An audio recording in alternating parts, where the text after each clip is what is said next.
Saudara-saudara kaum muslimin rahimakumullah, harta adalah amanat dan akan kita pertanggungjawabkan. Allah melebihkan rizki sebagian kita dari yang lain agar kita saling tolong menolong, bantu membantu. Nabi janjikan, siapa yang meringankan beban saudaranya muslim di dunia, Allah akan meringankan bebannya di akhirat nanti. Sebuah jaminan dari baginda Nabi. Si orang yang kita bantu barangkali tidak bisa membalas, Allah yang akan membalas lewat jalan lain yang tidak pernah kita sangka-sangka.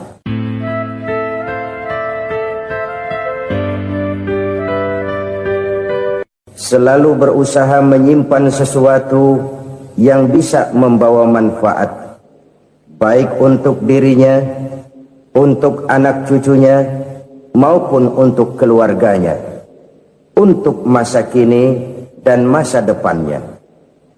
Kadang simpanan itu berbentuk uang, kadang berupa tanah, lain saat berbentuk pabrik, dan lain sebagainya. Sementara masa depan yang paling pasti adalah akhirat. Jika untuk masa depan dunia, kita rela memeras keringat, membanting tulang, pergi pagi dan pulang petang, menyimpan uang, menyimpan tanah, menyimpan pabrik, pernahkah kita merenung, jika satu saat kiamat datang, kita dibangkitkan dari kubur masing-masing, berdiri di padang mahsyar untuk mempertanggungjawabkan seluruh kegiatan hidup kita di dunia ini, lalu kita akan menuju ke alam akhirat. Sudahkah kita mempunyai simpanan untuk akhirat kita? Pada pertemuan kali ini saya ingin menyampaikan sebuah hadis di mana Rasulullah sallallahu alaihi wasallam bersabda, arba'un min kanzil jannah. Simpanan sorga ada 4 macam. Yang pertama, ikhfa'us sadaqah, menyembunyikan sedekah. Saudara-saudara kaum muslimin, sebagaimana yang kita maklum bahwa Allah Subhanahu wa taala melebihkan sebagian rezeki dari kita terhadap yang lain. Ada yang kaya, ada yang setengah kaya, ada yang miskin, ada yang setengah miskin, dan selanjutnya. Ada yang gajinya kecil tapi penghasilannya gede. Ada yang penghasilannya gede tapi nggak punya gaji. Ada juga yang memang gajinya gede dan penghasilannya gede. Kelebihan rezeki merupakan sunnatullah dan tidak harus membuat kita merasa lebih dari yang lain. Bahkan sebaliknya, kelebihan itu harus membuat kita ringan tangan untuk menolong mereka yang memang memerlukan pertolongan. Kalau saudara diberikan ilmu, maka pertanyaan akhirat cuma satu: ilmumu kau amalkan untuk apa? Kalau saudara diberikan umur yang panjang, pengadilan akhirat juga bertanya satu: umurmu kau habiskan di mana?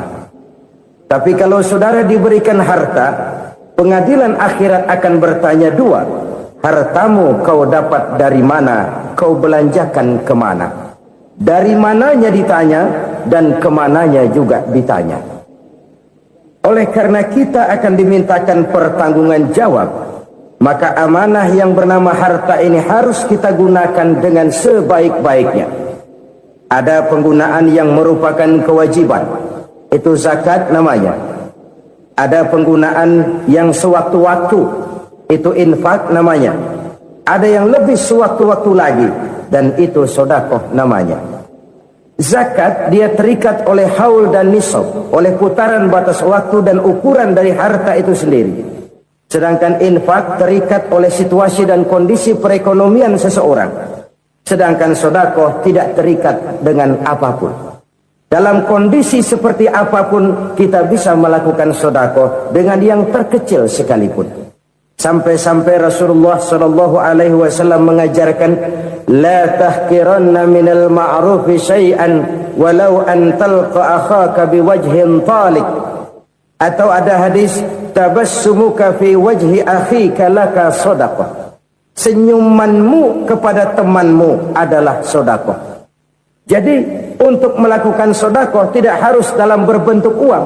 Dengan ilmu kita bisa sedekah, dengan tenaga kita bisa bersedekah, dengan pikiran kita bisa bersedekah, bahkan senyum kepada teman itu pun sedekah.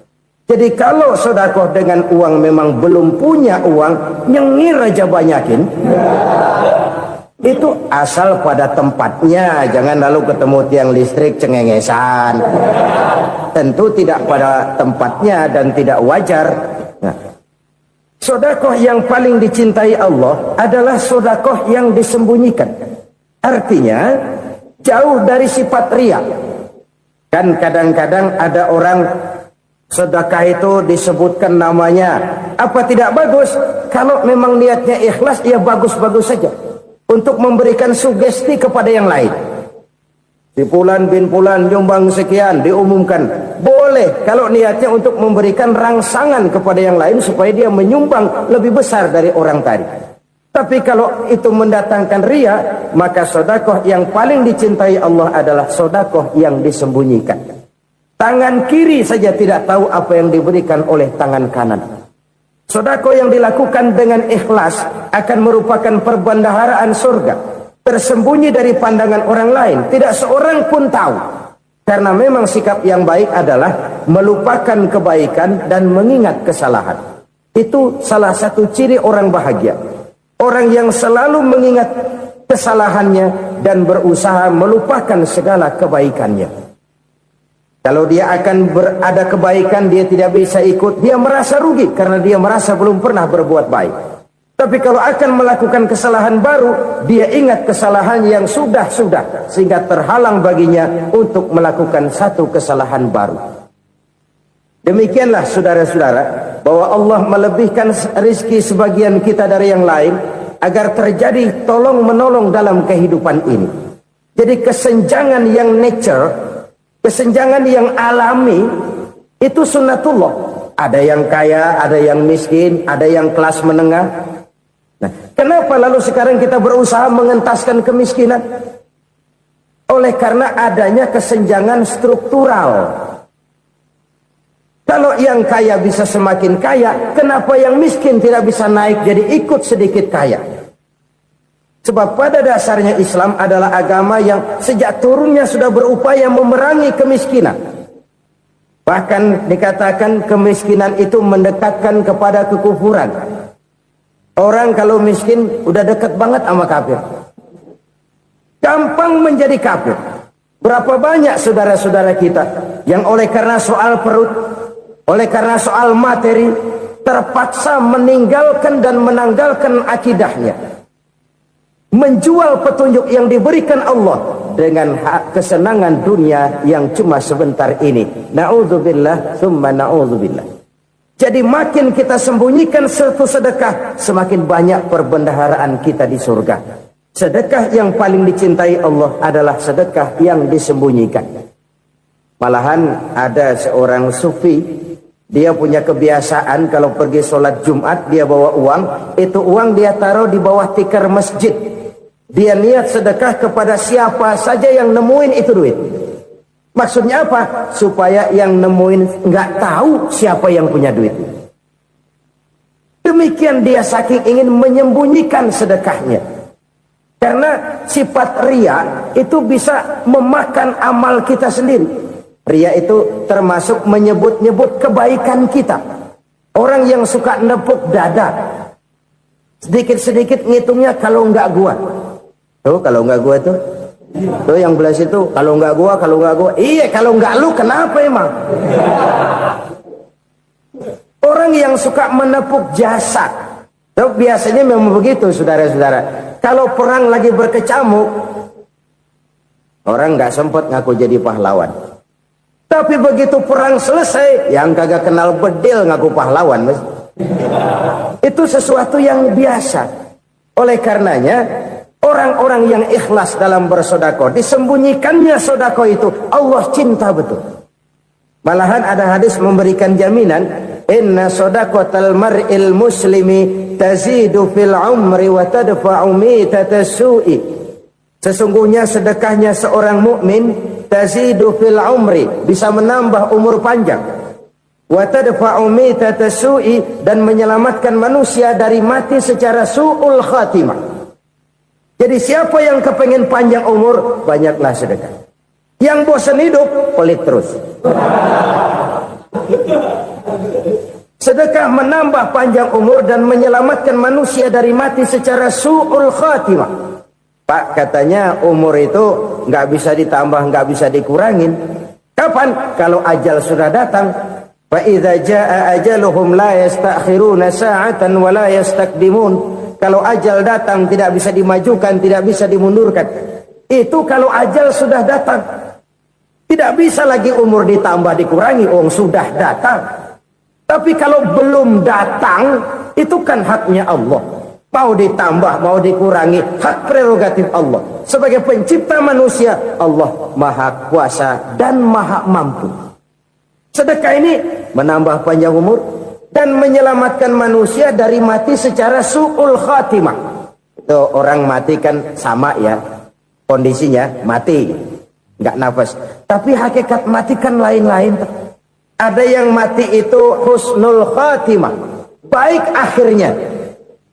Misalnya lagi ngaji mati, lagi sholat mati, lagi sedekah mati. Ini yang dinamakan dengan husnul khatimah, baik di akhirnya. Sebaliknya ada yang su'ul khatimah, jelek di akhirnya. Ini yang jadi catatan akhir. Lagi nyekek botol, mampus. Lagi banting kartu, modar. Su'ul khatimah, jelek pada akhirnya. Sedekah menyelamatkan manusia dari mati secara su'ul khatimah. Dan kita semua kepengen mendapat husnul khatimah, jauh dari su'ul khatimah. Oleh sebab itu yang bisa menyelamatkan kita dari penyakit itu antara lain adalah sedekah yang disembunyikan, yang dikerjakan dengan ikhlas karena Allah, tidak karena kepengen dipuji orang, tidak karena ingin dikatakan orang pemurah. Sebab orang dermawan itu orang yang memberi tanpa harus diminta. Kalau masih harus diminta, ya belum dermawan namanya, masih harus diminta. Kalau nggak diminta ya tulus, lolos, polos. Saudara-saudara kaum muslimin rahimakumullah, harta adalah amanat dan akan kita pertanggungjawabkan. Allah melebihkan rizki sebagian kita dari yang lain agar kita saling tolong menolong, bantu membantu. Nabi janjikan, siapa yang meringankan beban saudaranya muslim di dunia, Allah akan meringankan bebannya di akhirat nanti. Sebuah jaminan dari baginda Nabi. Si orang yang kita bantu barangkali tidak bisa membalas, Allah yang akan membalas lewat jalan lain yang tidak pernah kita sangka-sangka. Ada orang tanya, Pak, ini ada orang nyumbang masjid sambil marah-marah, bagaimana? Saya bilang sumbangannya aja ambil, marahnya jangan. Marahnya jangan diambil, itu urusan dia. Saudara-saudara kaum muslimin rahimakumullah, umat Islam ini kan umat yang punya potensi besar. Kadang kita merenung, kenapa kadang-kadang pembangunan masjid kok lambat sekali? Kalau hotel hari ini peletakan pertama, bulan depan peresmian. Supermarket hari ini peletakan batu pertama, minggu depan peresmian. Tapi kalau sudah yang namanya masjid, kadang-kadang peletakan batu pertama sekaligus jadi batu terakhir. 3 tahun, 4 tahun, campur nebar jalak di jalanan, duit dijaring kayak ikan sepat. Apa tidak ada orang Islam yang kaya? Banyak. Apa tidak ada pengusaha muslim yang jadi konglomerat? Ada. Lalu yang belum banyak itu yang komit terhadap nilai-nilai agamanya. Akhirnya kita jatuh jadi umat yang lemah. Belum ada pengusaha konglomerat muslim buka pabrik super mie cap bedug misalnya umpamanya atau pabrik kecap cap sorban supaya identitas keislamannya sedikit kelihatan.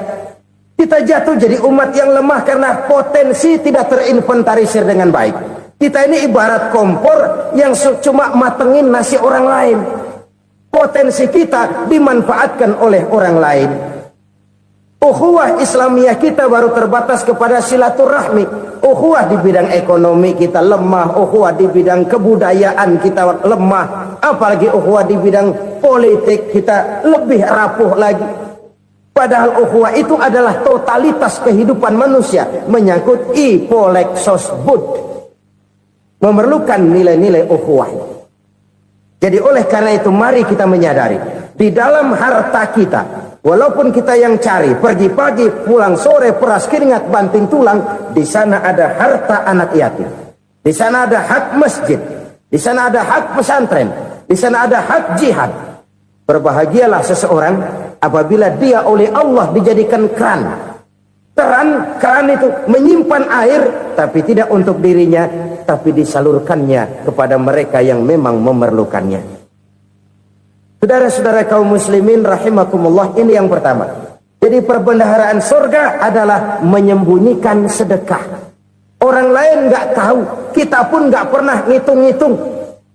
Kita anggap lewat begitu saja, padahal itu deposit akhirat. Satu. Yang kedua, perbendaharaan surga itu apa? Wa kitmanul musibah, menyembunyikan kesulitan. Kadang orang takut menghadapi kesulitan. Tapi makin kita merenung, hidup ini kan sebenarnya urusan. Takut sama urusan, ya jangan hidup. Tandanya orang hidup itu kalau punya urusan. Urusan melupakan problem. Problem sering menimbulkan kesulitan. Kesulitan bukan untuk ditakuti, tapi untuk diatasi dan dicarikan jalan keluarnya. Siapa sih orangnya yang gak pernah sulit-sulit? Makin tinggi status sosialnya, makin gede urusannya. Makin tinggi kualitas imannya, makin berat tingkat kesulitannya. Cuma memang yang namanya enak itu seperti pelangi. Biang lala itu nggak pernah di atas kepala kita, di atas kepala orang melulu. Lo sih enak lo, kata kita. Dia juga bilang yang enak kan lo. Pelangi itu nggak pernah di atas kepala kita. Kata tukang beca, aduh enak ya naik Mercy. Kata tukang beca, apa yang di dalam mobil Mercy? Aduh enak bener tukang beca, di jok ngeringkuk ngorok pules bener. Saya kamar pakai AC sejuk, tempat tidur sutra empuk, alga spring bed, kulak kulik nggak bisa pules kalau belum minum Valium, belum tidur. Enak bener tukang beca, di jok ngorok nggak tahu wetan kulon. Si tukang beca bilang yang di Mercy enak, yang di Mercy bilang tukang beca enak. Inilah enak, nggak pernah di atas kepala kita, di atas kepala orang lain melulu enak itu. Nah, saudara-saudara, yang merupakan perbendaharaan surga itu orang yang bisa menyembunyikan kesulitan, baik pribadi ataupun rumah tangga. Nih terutama rumah tangga yang jadi soalnya. Kadang-kadang kita ini kalau senang, sebaliknya kalau senang kita diam, kalem aja, cuek. Banyak banget duit kita bawaan, diam aja udah. Malah ketemu orang takut. Tapi begitu susah, sekampung tahu. Padahal Nabi mengajarkan perbendaharaan surga itu menyembunyikan musibah, menyembunyikan kesulitan. Kalau enak, cerita sama orang-orang. Kalau nggak enak, rasain sendiri, tekan sendiri, atasin sendiri. Kita kan sebaliknya, senang kita diam, asal lagi susah, paling tidak kita nyari teman buat cerita kesusahan. Siapa orangnya yang nggak pernah susah? Cuma soalnya bagaimana kita mengatasi kesusahan itu sendiri. Begitu juga misalnya kalau orang sudah berumah tangga, itu orang tuanya harus menjadi tempat dia cerita yang enak-enak saja. Yang nggak enak rasain berdua, selesaikan berdua, atasin berdua. Jangan dibalik. Asal senang diam, giliran susah saja. Maknya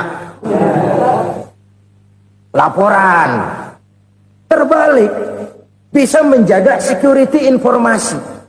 Maka nama bayam keluar diam, malah seluitan.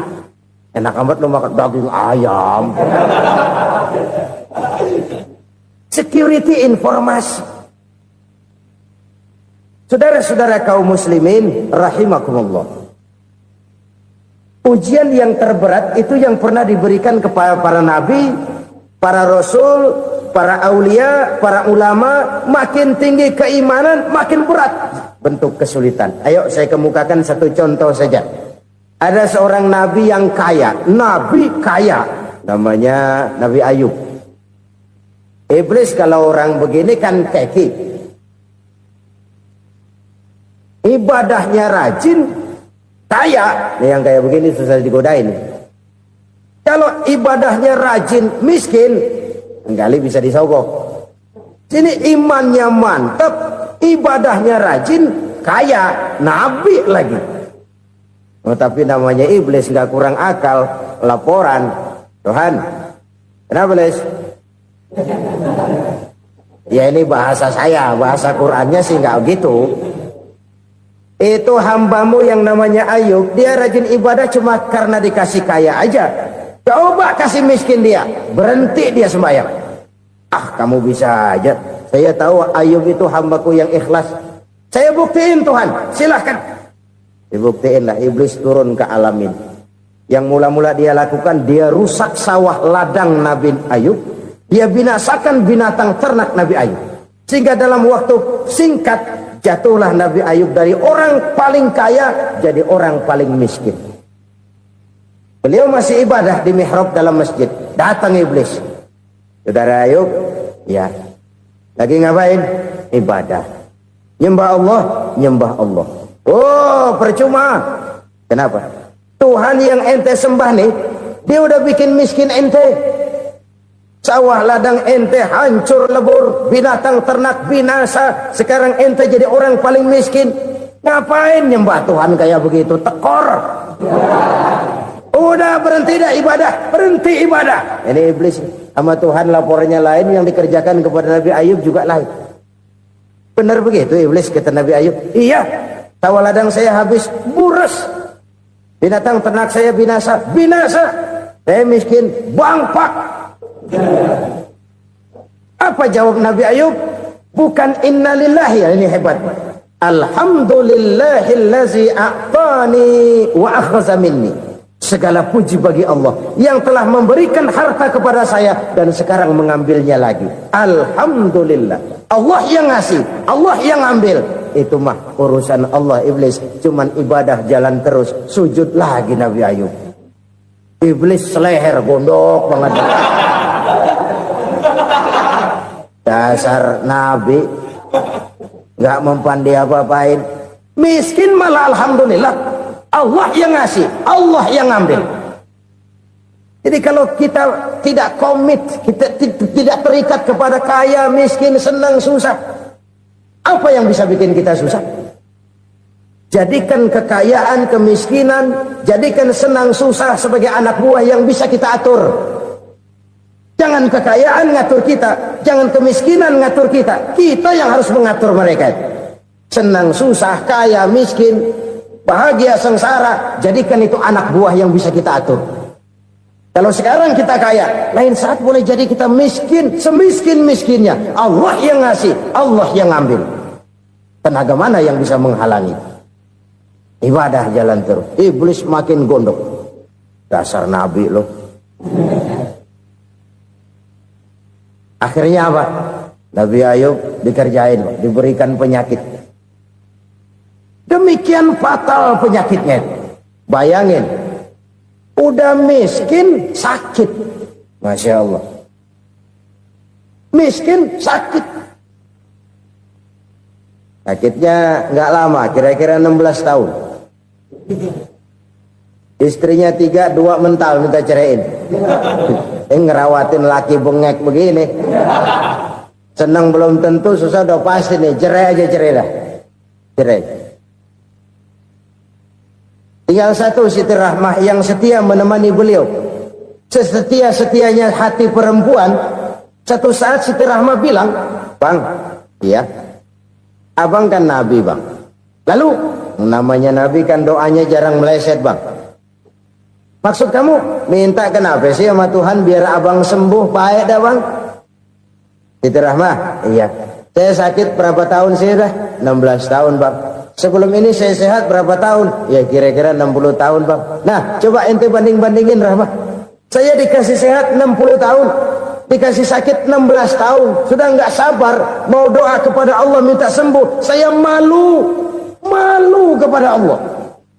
Diuji dengan yang luar biasa seperti ini, tidak mengganggu stabilitas kehambaannya. Dia tetap menghamba kepada Allah Subhanahu wa ta'ala.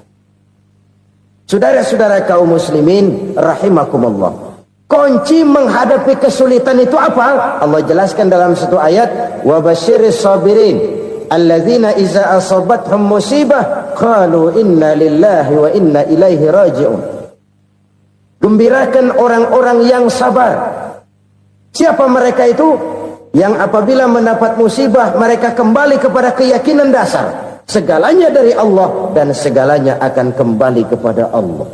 Ini konsepsi dasar dari sikap muslim dalam menghadapi berbagai kesulitan.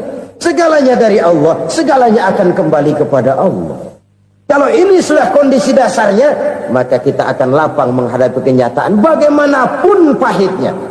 Apakah itu namanya miskin, apakah itu namanya sakit, bahkan maut sekalipun. Segalanya dari Allah, segalanya akan kembali kepada Allah. Ini sikap hidup, bukan sekedar ucapan. Kita kadang-kadang menjadikannya sebagai ucapan. Mulutnya sih nggak berhenti, innalillahi wa inna ilaihi raji'un, tapi nangisnya terus gerung-gerungan. Bukan itu, ini kesadaran moral. Kalau segalanya dari Allah, segalanya kembali kepada Allah, kan sebenarnya cuma nunggu giliran. Hari ini saya nyembayangin dia, entah hari apa saya disembayangin orang. Hari ini saya antar dia ke kubur, entah hari apa orang nganterin saya ke kubur. Hari ini saya tahlilkan dia, entah nanti kapan orang tahlilkan saya. Segalanya dari Allah, segalanya akan kembali juga kepada Allah. Oleh sebab itu saudara-saudara, kesulitan bukan untuk ditakuti. Kesulitan justru untuk diatasi, dicarikan jalan keluarnya. Dan tidak ada orang yang tidak pernah mendapat kesulitan. Tidak ada.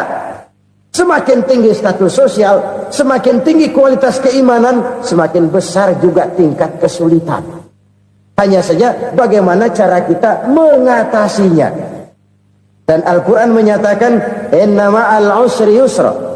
Di balik kesulitan itu pasti ada kemudahan. Roda itu berputar. Karena itu Rasulullah sallallahu alaihi wasallam mengingatkan kepada kita, ta'arraf ila Allah fir raha ya'rifka fis syiddah. Ingatlah kepada Allah di waktu kamu senang, supaya Allah ingat kepada kamu di waktu kamu susah. Kalau waktu senang kita ingat kepada Allah, kita susah, Allah tidak akan meninggalkan kita.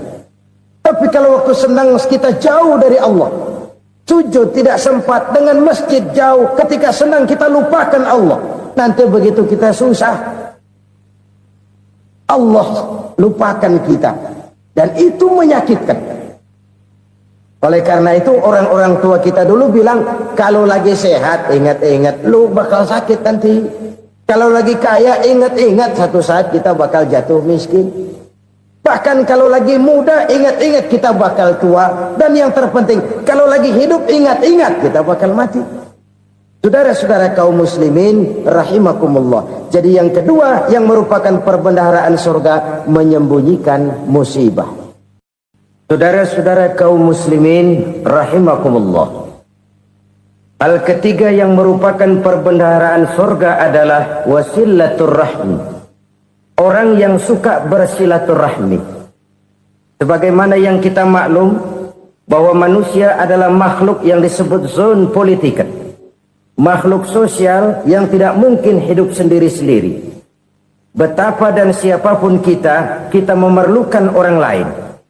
Bodoh betul manusia kalau tinggal di tengah masyarakat tapi tidak mau bermasyarakat. Merasa hebat sendiri, pinter sendiri, gagah sendiri, kaya sendiri. Mungkin kalau mati juga ngubur sendiri. Jangankan kita di sini, di sorga saja Nabi Adam waktu sendirian bengong melulu, ngondar mandir. Allah tegur dam sepi dam.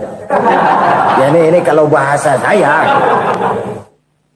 Iya Tuhan sepi ini nggak ada coret-corekan pisan ini. Diciptakan Siti Hawa baru anteng Nabi Adam. Itu di sorga. Cobalah. Umpamanya saudara tinggal di Jakarta nih. Kayak bener. Apaan aja di Jakarta punya saudara dah. Jembatan Semanggi ambil. Monas, Buntel bawa pulang. Hotel-hotel ambil semua. Cuman tinggal di Jakarta sendirian, apa enaknya? Betapa dan siapapun kita perlu orang lain. Tidak ada seorang pun yang bisa memenuhi kebutuhan hidupnya secara sendiri-sendiri. Nah, Islam telah menyelamatkan manusia dari ras diskriminasi. Mengikat manusia dengan persaudaraan yang berlandaskan kepada akidah. Karena itu dianjurkan bersilaturahmi. Bahkan Nabi menyatakan, man arada ayyubsata lahu fi rizqihi wa yunsa'a fi atharihi falyasil rahimah. Siapa yang kepengen diluaskan rezekinya dan dipanjangkan usianya, banyaklah ia bersilaturahmi. Siapa yang kepengen dimudahkan rezekinya, hendaknya ia banyak bersilaturahmi. Kalau banyak teman, kesulitan kan paling tidak ada tempat cerita. Udah susah, sendirian kita pikirin diri, nggak ada tempat tukar pikiran. Cepet banget sama bengek. Dilawan sendiri. Nah, secara makro kita bisa berkata, tidak mungkin ada kemenangan kalau tidak ada kekuatan. Tidak ada kekuatan kalau tidak ada kesatuan dan persatuan. Tidak mungkin ada kesatuan dan persatuan tanpa semangat silaturahmi. Kalau umat Islam mau menang, dia harus kuat. Kalau umat Islam mau kuat, dia harus bersatu. Kalau umat Islam mau bersatu, dia harus membudayakan silaturahmi ini. Bahkan sampai-sampai kata Nabi, kalau bisa cari nilai tambah. Apa? Silman qata'ak. Bersilaturahmilah kau kepada orang yang marah denganmu. Masya Allah, indahnya ajaran agama kita. Orang yang marah pun kepada kita, kata Nabi, kalau bisa bersilaturahmilah kepadanya. Kepada orang yang marah itu. Di situ nilai tambah. Cuman jujur nih hadis, ngucapinnya gampang, ngamalinnya yang berat banget. Orang marah sama kita disuruh silaturahmi, ada apa malu? Lu marah, ada gua marahan lagi. Gue pikirin. Saudara-saudara kaum muslimin rahimakumullah. Tapi ini yang diajarkan, bahkan ini yang dicontohkan oleh baginda Rasul. Bagaimana begitu mudah, misalnya satu saat Abu Jahal ini ngatur strategi bagaimana bikin Muhammad celaka. Dia gali lubang di depan tempat tidurnya. Dia tutupin daun korma. Terus dia panggil seseorang, ke sini. Kasih tahu Muhammad, pamannya sakit keras, minta ditengokin. Berangkat orang ini ke sana. Muhammad, labbaik. Pamanmu sakit keras, dia minta ditengokin. Baik, saya akan datang menjenguk beliau. Berangkatlah Nabi ke rumah Abu Jahal tanpa prasangka apapun. Abu Jahal udah pasang setil, selimut 3 rangkap setengah dia pakai, persis kayak orang meriang. Tapi sembari ngintip dari balik selimut, begitu Muhammad buka pintu, nah masuk perangkap nih. Muhammad jalan menuju tempat pembaringan. Makin lama makin dekat, makin lama makin dekat, makin dekat ke lubang yang dipasang oleh Abu Jahal itu. Dalam hati Abu Jahal, terus dah jatuh, mampus dah lo ini. Mampus lo hari ini nih. Apa yang terjadi? Malaikat Jibril datang. Muhammad, pamanmu cuma pura-pura sakit. Di depan tempat tidurnya ada lubang perangkap supaya kamu jatuh ke situ. Sudah, kamu pulang. Balik kanan Nabi. Sudah hampir jatuh ke lubang, balik kanan, pulang. Bayangin kecewanya Abu Jahal. Muhammad dikit lagi, Muhammad dikit lagi. Enggak paman, saya pulang aja. Emosi bangun dari tempat tidur, enggak sadar kalau lagi pura-pura sakit. Lompat ngejar Nabi, dia lupa dengan lubang yang dia gali. Pusrak, nyemplung sendiri ke dalam lubang.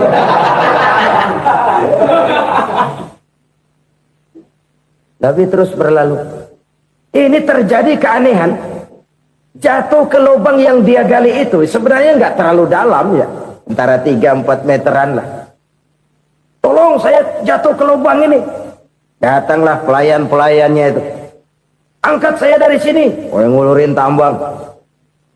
1 gulung, belum juga nyampe itu tambah. Kurang beli lagi ke warung. Sambung, ulur lagi, enggak juga bisa sampai. Wah ini kerjaan Muhammad ini. Tolong siapa salah seorang kamu ke rumah Muhammad, kasih tahu encangnya kecebur. Minta ditolongin. Sampaikan kepada Rasul. Kenapa? Pamanmu jatuh ke lubang, Muhammad minta tolong diangkatin. Tambang udah nyambung-nyambung nggak nyampe juga. Ya nanti saya datang saya tolong. Coba. Nyata-nyata orang berniat jahat mau mencelakakan dia. Datang dia menolong. Ini yang disebut air tuba dibalas air susu ya ini. Bukan sebaliknya. Air tuba dibalas air susu. Paman, kecebur ya? Iya Muhammad, tolongin nih. Pegang tangan saya. Nabi ulurkan tangannya. Nyampe. Dipegang oleh Abu Jahal. Diangkat ke atas. Sampai atas. Apa kata Abu Jahal? Sihirmu memang hebat Muhammad. Udah ditolongin dikata sihir. Yang enak kita kemplang kan itu orang begitu. Urusan apa? Tapi inilah akhlak. Kalau bisa kamu bersilaturahmilah dengan orang yang marah kepadamu sekalipun. Orang marah kita tetap baik. So, kalau kita berbuat baik sama orang yang memang baik, rasanya sih biasa-biasa aja. Orang baik kita baik lagi, ya draw aja, belum ada nilai tambah di situ. Baru ada nilai tambah kalau kita bisa berbuat baik kepada orang yang nyakitin kita. Itu namanya kita setingkat di atas dia. Dia sakitin kita, kita berbuat baik sama dia. Dia pelit sama kita, kita baik sama dia. Dia marahin kita, kita deketin dia. Di situ kita punya nilai tambah. Jadi siapa yang ingin diluaskan rezekinya kata Nabi dan dipanjangkan umurnya, hendaklah ia banyak-banyak bersilaturahmi. Sederhana sebenarnya silaturahmi, tapi silaturahmi membangkitkan semangat kesatuan dan persatuan. Kesatuan dan persatuan melahirkan kekuatan. Dalam matematika 1 ditambah 1 pasti 2. Tapi di tengah masyarakat 1 orang takut ditambah 1 orang takut, hasilnya jadi 2 orang setengah berani. Kenapa setengah berani? Karena udah berdua. Tadi pan takut sendirian. Kalau dia kumpul turu-turu takutlah jadi berani. Kita yang lemah, kita yang tidak berdaya, kita yang miskin, kalau mau kompak bersatu, apa yang nggak bisa kita kerjain? Apalagi tinggal di kota besar, pilihan cuma 2. Bertahan atau minggir. Bertahan atau minggir. Untuk bisa bertahan harus mampu bersaing. Untuk mampu bersaing harus punya keahlian. Keahlian harus ditunjang dengan pendidikan, ditambah oleh kekompakan sebagai umat.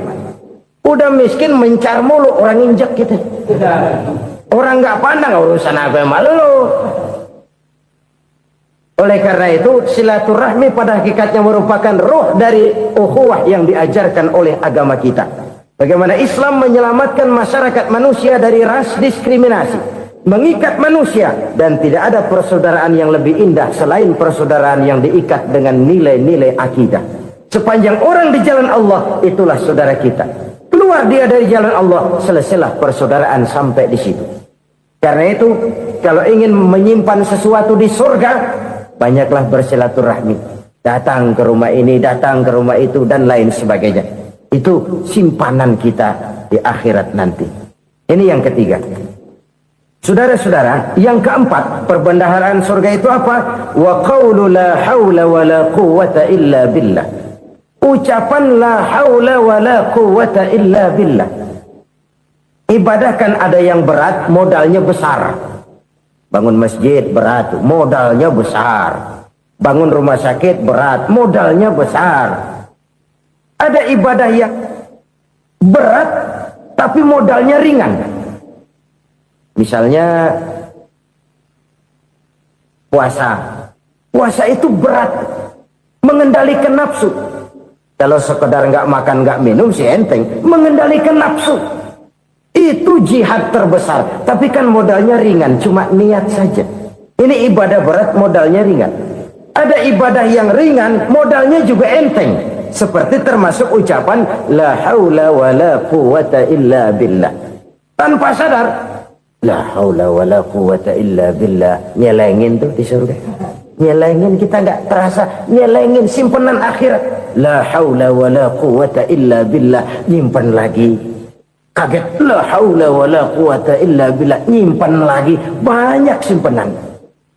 Walaupun sebenarnya yang dimaksud di sini adalah kesadaran batin. Bahwa tidak ada daya dan kekuatan kecuali Allah. Itu intinya. Kita memulai pekerjaan disunahkan baca bismillah, kan begitu? Apa itu? Kesadaran moral. Bahwa ini saya bisa kerjakan. Saya kerjakan ini dengan menyebut nama Allah. Kenapa? Kalau Allah tidak memberikan daya dan kekuatan, mana mampu saya kerjakan ini. Maka saya kerjakan ini dengan menyebut nama Allah. Bismillah. Kesadaran moral. Manusia hanya wajib berusaha, tapi nggak pernah wajib berhasil. Banyak hal-hal yang kalau kita renungkan secara rasio nggak mungkin, tapi jadi kenyataan. La haula wala quwata illa billah. Tidak ada daya dan kekuatan kecuali bagi Allah semata-mata. Kesadaran moral akan kelemahan dan keterbatasan makhluk bernama manusia. Kadang kita kagum dengan otak, tapi kita sering lupa sama yang bikin otak. Padahal bagaimanapun hebatnya otak, yang bikin otak pasti lebih hebat dari otak. Nggak percaya, silahkan otak-otakan. Inilah kecenderungan. Kita kagum dengan pesawat-pesawat mutakhir, bukan main besi gede banget terbang itu. Alangkah hebatnya. Lalu apa yang bikin otak tidak lebih hebat dari itu semua? Kita puji laut. Apa yang bikin laut tidak lebih hebat dari laut itu? La haula wa la quwata illa billah. Tidak ada daya dan kekuatan kecuali Allah. Apa yang bisa kita lakukan? Kalau tidak karena daya dan kemampuan yang diberikan oleh Allah kepada kita. Lahirlah sikap tawadu, rendah hati. Tidak melonjak menjadi angkuh dan sombong. Sadar akan kelemahan dan keterbatasan diri. Sebagai makhluk yang diciptakan oleh Allah subhanahu wa ta'ala. Jadi satu sisi ini ucapan yang berpahala, la haula, jadi wiridan. Pada sisi lain ini kesadaran moral, sikap mental, kesadaran batin. Bahwa yang punya daya dan kekuatan itu cuma Allah. Kita nggak pantas untuk sombong. Sebab sombong itu pakaiannya Allah. Kita nggak sedang pakai pakaian Allah, kegedean. Dan makin kita renungi, makin terbentur. Apa sih yang bisa kita sombongin? Kita mau sombong apa? Kaya? Pintar? Itu kan semua relatif. Di atas langit masih ada langit lagi. Jadi oleh karenanya, marilah kita menyadari. Manusia hanya wajib berusaha, tapi tidak pernah wajib berhasil. Yang berusaha saja tidak wajib berhasil, apalagi yang tidak berusaha. Islam bukan agama orang pemalas yang selesai sholat lalu endelohom, enggelenggem ayem-ayem. Tapi Islam bukan agama orang sombong yang setelah berusaha lalu tidak memerlukan Allah. Kita bisa saja bikin proyeksi, tahun sekian kita bakal panen besar menurut perhitungan otak. Tapi ada kejadian lain. Apa? Tikus ngambek. Habis itu dimakanin tikus, panen gagal. Proyeksi rasional gagal oleh tikus-tikus yang ngambek itu. Bisa saja terjadi. Tahun depan kita panen besar, urung. Kenapa? Musim panas panjang. Dan sekarang ini koran-koran bikin berita musim mengalami penyelewengan. Bukan cuma manusia yang nyeleweng sekarang. Musim pakai nyeleweng. Mestinya kan musim hujan udah selesai. Masih hujan-hujan juga. Musim. Nah sekarang kita boleh bikin proyeksi. Kita bakal panen besar. Tahu-tahu musim panas panjang. Sawah retak, air kering. Cari teknokrat yang paling botak. Suruh pendekin tuh musim panas. La haula wa la quwata illa billah. Inilah kesadaran moral. Saudara, saya teringat satu saat ada seorang konglomerat. Umurnya ya kira-kira 70-an. Satu saat dia ditanya oleh wartawan, "Pak, umur Bapak berapa sih?" "Ya paling 10 tahun." 10 tahun. 10 tahun. Anak bapak berapa orang? Satu saja. Satu. Harta bapak berapa? Ya paling-paling bangsa 7 juta kali. 7 juta? Iya. Pak, kenapa bapak bohongi saya? Bapak punya buku biografi. Koran-koran, majalah-majalah banyak memuat cerita riwayat hidup bapak. Saya tahu umur bapak 70. Kenapa bilang cuma 7 tahun? Saya tahu anak bapak 8. Kenapa cuma bilang 1? Saya tahu harta bapak miliaran, mungkin triliunan. Pabrik di mana-mana, bank di mana-mana. Kenapa bilang uang bapak cuma 7 juta? Nah, kata si konglomerat tadi, kamu benar nak, kamu benar. Umur saya kalau jumlahnya memang 70 nak. Cuman ingat-ingat saya, baru 7 tahun terakhir ini saya sujud. Baru 7 tahun terakhir ini saya berusaha dekat dengan Allah. Saya laksanakan perintahnya, saya jauhi larangannya. 7 tahun inilah rasanya yang ada nilainya di hadapan Allah. Yang 63 tahun matong, kelabu, kelem umur gue.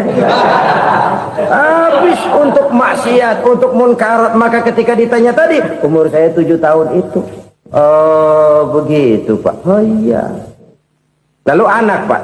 Anak bapak kan 8. Kenapa bilang cuma 1? Nah, kalau jumlah hitungannya memang anak saya 8. Tapi dari 8 orang ini rasanya cuma 1 nih. Yang bakal jadi buah hati, belahan jantung. Pelanjut cerita, penerus sejarah. Bakal jadi anak soleh yang akan mendoakan saya.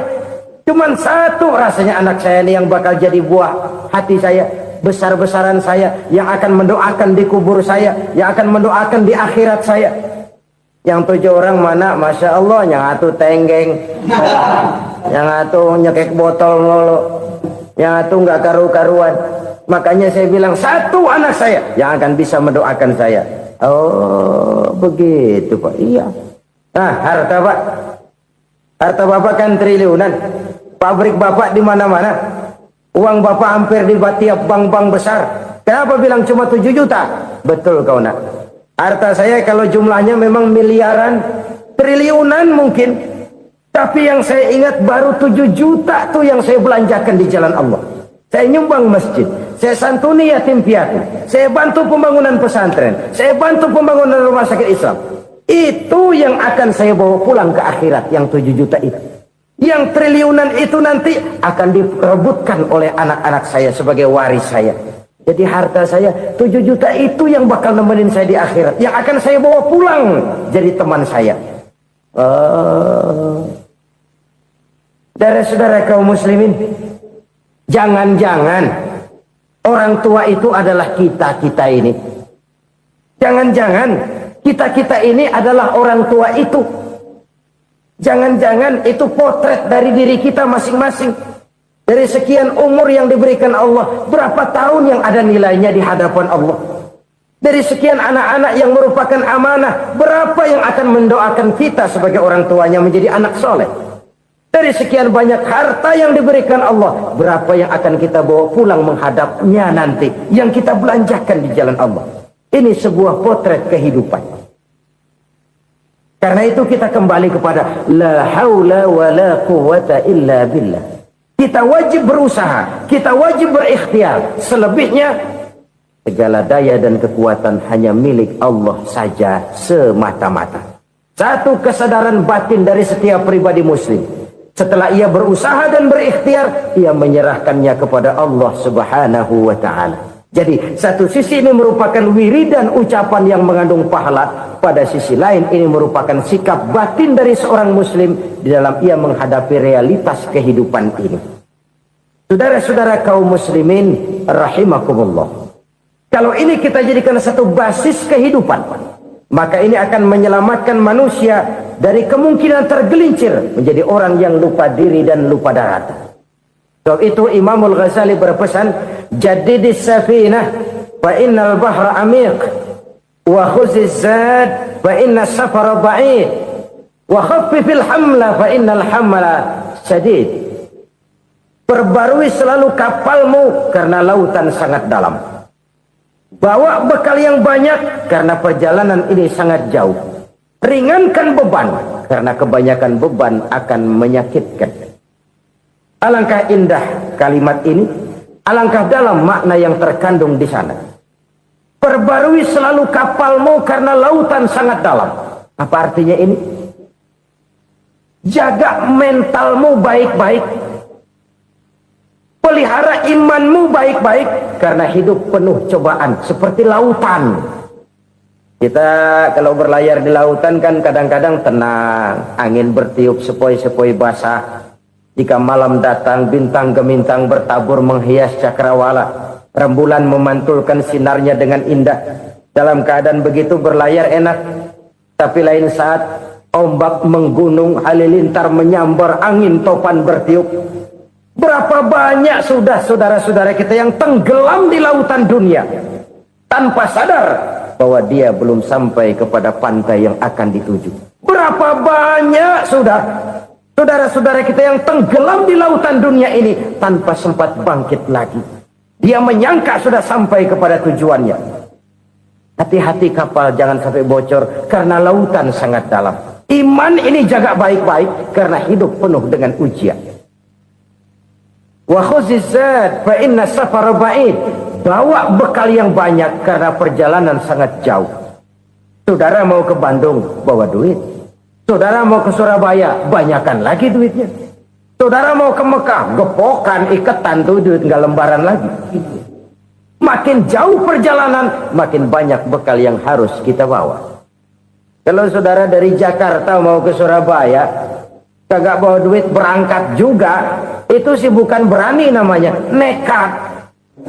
Sampai Surabaya belum tentu, sengsara di jalan udah pasti. Kenapa? Nggak bawa bekal berangkat. Sama juga kita nih, misalnya belum sempat sembahyang, mati. Waduh, berani banget orang. Belum punya bekal, mati. Sengsara di jalan. Atau bekal tidak cukup. Dari Jakarta saudara mau ke Surabaya, bawa duit 500 perak. Paling jauh Cikampek nyampenya itu. Paling jauh itu. Antara jauhnya perjalanan dengan bekal yang saudara bawa tidak seimbang. Hidup ini perjalanan panjang. A walking tour. Dimulai dari alam arwah. Sebelum jasad diciptakan, roh diciptakan lebih dulu. Dari situ pindah ke alam rahim. Dari alam rahim pindah ke alam dunia. Dari alam dunia pindah ke alam barzah. Baru menuju akhirat. Satu perjalanan panjang.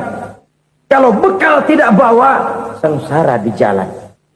Bawa bekal yang banyak karena perjalanan ini sangat jauh. Wa khaffifil hamla, ringankan beban karena beban itu cuma akan menyulitkan.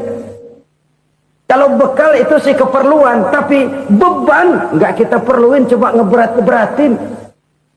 Apa ini beban? Dosa, kecurangan, kebatilan, kesoliman, ketidakadilan, kesewenang-wenangan.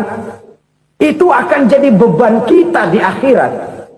Alangkah celakanya, perjalanan panjang, bekal tidak bawa, beban kelewat banyak, alamat sengsara di jalan. Pahala tidak ada, dosa berlipat ganda. Na'udzubillah, summa na'udzubillah. Kalau kita rangkum nasihat Al-Ghazali dengan kisah si konglomerat tadi, kita akan mengambil kesimpulan. Pertama, bekal terbaik dalam menghadapi gejolak kehidupan ini tidak lain adalah iman. Yang kedua, pahala dan dosa. Dua hal kontroversial. Pahala adalah bekal, dosa adalah beban. Tapi kita sekarang kan tidak begitu terangsang kepada yang abstrak. Orang berlomba mencari yang konkret-konkret saja. Yang real. Kalau memang dosa, benjol dong. Kira-kira begitu. Kira-kira begitu. Persis orang Yahudi dulu. Orang Yahudi itu kan pernah minta kepada Nabi Musa. Ya Musa, lan nu'mina laka hatta narallaha jahrah. Musa, kami nggak bakal mau beriman kepada Allah kalau belum kami lihat Allah ada nongkrong di depan kami. Kalau memang Tuhan ada, taruh dong di depan kami. Mau yang konkret-konkret saja. Kalau memang dosa, benjol dong. Kalau memang pahala, berasa dong. Orang terangsang kepada yang real, yang konkret-konkret saja. Karena itu, untuk mengejar dosa, orang mau bayar. Tapi untuk mengejar pahala walaupun tidak bayar, orang segan. Ini yang dikatakan oleh Nabi, kamu mengharapkan ke surga tapi kamu berat melaksanakan sesuatu yang bisa membawa kamu ke surga. Kamu ingin jauh dari neraka tapi tiap saat kamu lakukan perbuatan-perbuatan yang justru menjerumuskan kamu ke neraka. Idda'aitum an-najata minan nar wa ramaitum fiha anfusakum. Kamu ingin selamat dari neraka tapi kamu lemparkan diri kamu ke neraka. Kamu ingin masuk surga, tapi berat sekali kamu melakukan perbuatan-perbuatan yang bisa menyampaikan kamu di surga. Saudara-saudara kaum muslimin, rahimakumullah. Jadi hal keempat yang merupakan perbendaharaan surga adalah la haula wa la quwwata illa billah. Satu sisi ini merupakan ucapan yang memperberat timbangan akhirat. Pada sisi lain ini merupakan sikap hidup seorang muslim. Kesadaran batin yang sangat dalam bahwa tidak ada daya dan kekuatan kecuali Allah. Dan itu kita simbolkan pada saat memulai pekerjaan dengan bismillah, dengan menyebut nama Allah. Satu kesadaran moral, saya hanya bisa melakukan ini karena diberikan daya dan kekuatan oleh Allah. Lahirlah sikap tawadu, rendah hati, tidak melonjak menjadi angkuh dan sombong. Saudara-saudara, sampai sini 7 macam perkara yang merusak akidah dan keimanan, merusak amal perbuatan yang sudah kita kerjakan, merusak sendi-sendi kehidupan sosial, pendek kata merusak segala hal di dalam kehidupan kita. Jauhilah olehmu 7 macam perkara yang merusak. Yang pertama, asyirku billah, menyekutukan Allah subhanahu wa ta'ala. Agama dimulai dari keyakinan, maka kehancuran agama selalu dimulai dari kehancuran keyakinan, iman atau akidah yang dimiliki oleh seseorang. Dan untuk menghancurkan nilai-nilai iman yang kita miliki ini, orang rasanya tidak akan menghantam kita dengan peluru kendali. Orang tidak akan mengirimkan nuklir ke sini. Orang tidak juga akan mengirimkan satuan militernya ke sini. Untuk menghancurkan nilai-nilai iman, dibanjiri kita dengan paham-paham yang merusak dan mendangkalkan akidah. Baik ia bernama materialisme, baik ia bernama sekularisme, baik ia bernama banjirnya maksiat dan munkarat, baik ia bernama banjirnya peradaban dan kebudayaan yang menghancurkan moral daripada anak-anak kita, sedikit demi sedikit melenturkan dan melunturkan nilai-nilai keimanan kita, untuk kemudian pada waktunya nilai iman itu akan bertukar dan berganti menjadi nilai syirik kepada Allah subhanahu wa ta'ala. Atau pada sisi lain, menjadikan yang selain Allah sebagai tujuan akhir daripada kehidupan kita. Sedangkan kita sama-sama maklum bahwa di dalam pandangan agama Islam, dosa yang tidak berampun, dosa yang terbesar, termasuk dalam kategori bapak moyangnya dosa, tidak lain adalah syirik, yakni menyekutukan Allah subhanahu wa ta'ala. Pola penghancuran iman ini memang berstrategi. Ditawarkan kita kepada paham materialisme, paham kebendaan, di mana otak menempati urutan sebagai ranking pertama, Tuhan jatuh pada urutan kedua. Lalu menyusul kepada paham sekularisme, Allah dipisahkan dari seluruh kegiatan hidup ini, untuk pada gilirannya menjadikan yang selain Allah sebagai tujuan akhir daripada seluruh kegiatan hidup kita. Oleh karenanya, kewajiban menjaga nilai-nilai iman ini merupakan kewajiban yang mulia tetapi berat, tidak hanya untuk kita, tetapi juga bagaimana mewariskannya kepada anak-anak kita, generasi yang akan datang. Orang-orang tua bijaksana yang diceritakan di dalam Al-Quran Kalau sudah berpikir tentang anak-anaknya, pertanyaan yang paling mereka risaukan ialah, ma ta'buduna min ba'di? Anakku, kalau pada satu saat aku, ayahmu sudah tidak ada lagi di dunia ini, meninggalkan kamu semua, ma ta'buduna min ba'di? Apa yang akan kamu sembah, nak? Jikalau sekarang ayahmu masih mau ke masjid, masih mau melakukan rukuk dan sujud, masih beribadah menyembah Allah Subhanahu wa ta'ala, kalau orang tuamu sudah tidak ada, ma ta'buduna min ba'di? Masihkah engkau mau datang ke masjid? Masihkah engkau mau rukuk dan sujud? Masihkah engkau mau menyembah Allah Subhanahu wa ta'ala? Pertanyaan ini yang dipikirkan oleh Nabi Yakub kepada putra-putranya. Pertanyaan ini yang diteruskan oleh Nabi Ibrahim kepada anak-anaknya. Pertanyaan ini yang diwariskan oleh generasi ulama'us salafus saleh kepada para generasi berikutnya. Bagaimana kita generasi sekarang? Kita orang-orang tua sekarang bukan berfikir ma ta'buduna min ba'di, malah yang kita fikirkan ma ta'kuluna min ba'di. Kalau bapak tidak ada nanti kamu makan apa, nak? Perkara kamu nyembah apa, urusan nomor 18. Yang penting kamu nanti hidup bisa makan, nak. Maka kita sibuk mewariskan harta kepada anak-anak kita. Kita sibuk mewariskan kebun dan tanah kepada anak-anak kita.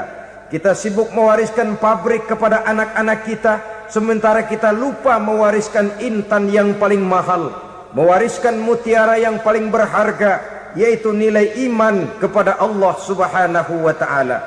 Alangkah baiknya apabila warisan harta, warisan tanah dan kebun, warisan rumah dan pabrik didasari lebih dahulu dengan mewariskan nilai iman kepada Allah Subhanahu wa ta'ala. Sebagai orang-orang tua, kita boleh bersedih kalau anak kita tidak mengerti komputer. Kita boleh bersedih kalau anak kita tidak mengerti matematika. Kita boleh bersedih kalau anak kita tidak mengerti bahasa Inggris. Tapi sewajarnya lebih bersedihlah kita orang tua jikalau mempunyai anak yang tidak kenal Allah sebagai Tuhannya, yang kemudian tidak mau rukuk dan sujud kepada Allah Tuhannya. Itulah kemalangan yang paling malang bila kita meninggalkan generasi yang tidak bertauhid kepada Allah Subhanahu wa ta'ala. Betapapun anak kita tidak ngerti komputer, saudara, paling-paling kerugiannya cuma kerugian dunia. Masuk dia ke alam barzakh, munkar nakir tidak akan sempat tanya kau belajar komputer apa tidak. Kumpul dia di padang mahsyar, malaikat juga tidak akan tanya matematikamu nilainya berapa. Yang ditanya, kau kenal Allah, kau rukuk dan sujud kepadanya, kau pernah datang ke masjid. Oleh karena itu sekali lagi, menjaga nilai iman tidak hanya untuk kita, tetapi juga mewariskannya kepada anak-anak kita, generasi yang akan datang. Sungguh kemalangan yang paling besar apabila kita meninggalkan anak-anak kita. Mereka kita tinggalkan lemah ekonominya, itu tidak baik. Mereka kita tinggalkan lemah otaknya, itu pun akan membuat mereka tertinggal oleh yang lain. Tapi yang paling celaka, jikalau kita tinggalkan mereka dalam kondisi lemah imannya, rapuh akidahnya, tidak baik dan tidak betul keyakinan hidupnya. Oleh karena itu Nabi berpesan, jauhilah 7 perkara yang merusak. Yang pertama, syirik kepada Allah Subhanahu wa ta'ala. Menyekutukan Allah baik dalam ucapan, dalam keyakinan, ataupun dalam perbuatan. Ini perkara pertama yang termasuk 7 perusak besar di dalam kehidupan. Kalau sudah jatuh kita ke lembah syirik, bagaimanapun banyak kebaikan yang kita kerjakan, berjiwa sosial, bertangan pemurah, gemar menolong orang lain, kalau memang dasarnya syirik, maka seluruh kebaikan kita akan hancur, tidak akan ada nilainya dalam pandangan Allah Subhanahu wa ta'ala.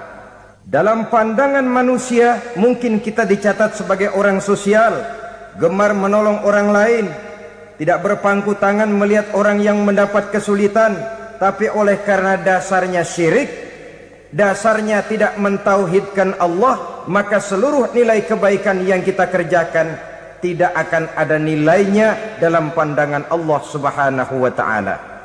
Maka jagalah iman kita jangan sampai dihinggapi penyakit syirik yang bagaimana kecilnya sekalipun. Sekali lagi, baik syirik dalam bentuk ucapan, syirik dalam bentuk keyakinan, sampai kepada syirik dalam bentuk perbuatan, kita berhindar kepada sifat-sifat yang sedemikian itu. Karena apa? Dalam satu ayat Quran Allah Subhanahu wa ta'ala menjelaskan, innallaha la yaghfiru ayyushraka bih wa yaghfiru ma duna dzalika liman yasha. Allah tidak akan memberi ampun kepada orang-orang yang menyekutukannya, tapi Allah masih mau memberikan ampun kepada dosa-dosa yang selain itu bagi orang-orang yang dikehendakinya. Dosa selain syirik, apabila kita bertaubat, Allah masih mau mengampuni. Tapi kalau sudah jatuh ke tempat syirik, itu sudah dosa yang tidak berampun. Taubatnya tidak lain melepas syirik, kembali kepada tauhid, berkeyakinan bahwa hanya ada Allah Subhanahu wa ta'ala, Tuhan satu-satunya yang lam yalid walam yulad walam yakul lahu kufuwan ahad.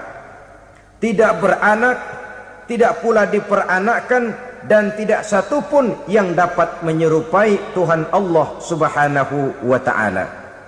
Saudara-saudara kaum muslimin rahimakumullah, bahwa kita di zaman sekarang memang tidak menyembah berhala, ya. Bahwa kita tidak berterang-terangan mengatakan Tuhan lebih dari satu, memang. Bahwa kita tidak berkeyakinan Tuhan itu punya anak atau diperanakkan, tentu. Tapi dalam perbuatan dan i'tiqad, kita kadang-kadang jatuh tanpa kita sadari ke tempat yang bernama syirik ini.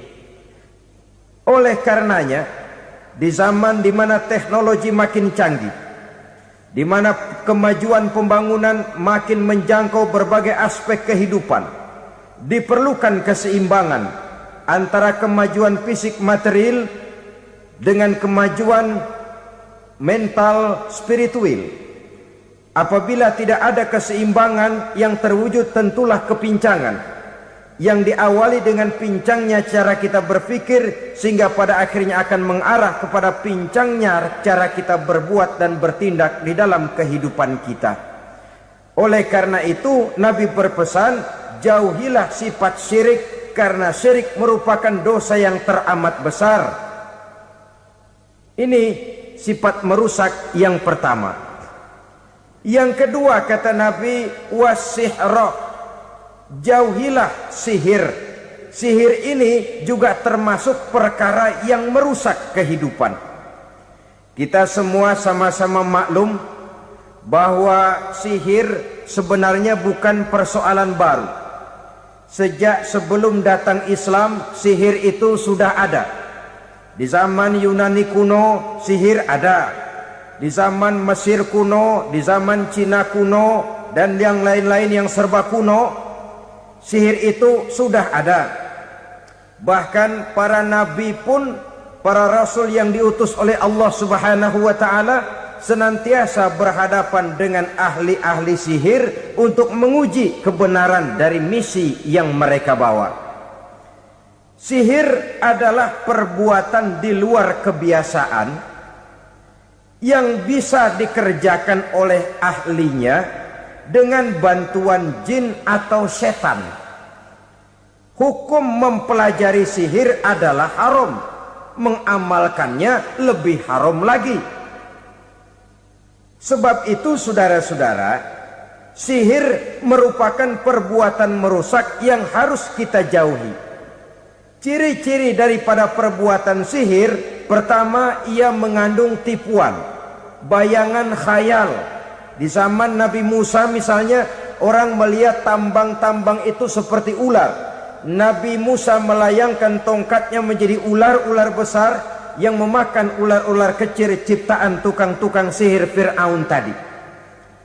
Lalu sihir bisa terjadi dengan bantuan jin kafir atau setan. Kemudian ciri yang ketiga, sifatnya halus dan tersembunyi. Taruh kata